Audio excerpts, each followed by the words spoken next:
Hi guys, welcome back to Arun excellent classes. जैसे कि आपको पता है कि मैं आपको प्रीवियस इसके क्वेश्चन पेपर सॉल्व करवा रहा हूं। तो यहां पे जो भी हम टॉपिक सॉल्व कर रहे हैं वो आपका है डिफरेंशियल इक्वेशन। और आइए आपका न्यू क्वेश्चन क्या है इसमें देखते हैं। तो यहां पे बोला है आपको the number of arbitrary constant in the particular solution. ध्यान से समझना भाई, क्या बोला इसने? Particular solution of a differential equation of second order. ठीक है, तो एक बात को ध्यान से समझना बहुत ज्यादा इंपॉर्टेंट है और यहां पे बहुत ज्यादा गलती होने के चांसेस है।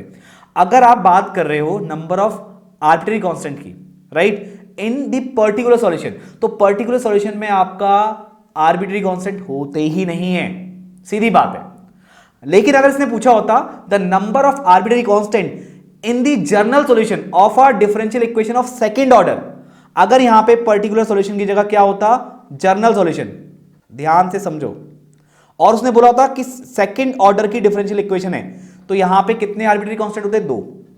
लेकिन इसने बोला है कि भाई पर्टिकुलर सॉल्यूशन की बात चल रही है, तो भाई number of arbitrary constant in the particular solution zero. क्या?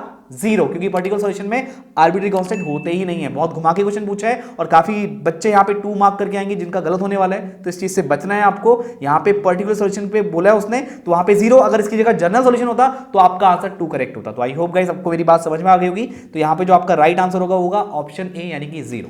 तो अगर मैथ्स की ऑनलाइन ट्यूशन चाहिए या आप मैथ्स के लिए ऑनलाइन ट्यूशन चाहते हैं तो आज ही डाउनलोड कीजिए Arun maths J map from Google play store. मैं मिलता हूं आपसे नेक्स्ट वीडियो में। आज की इस वीडियो में इतना ही। Thank you.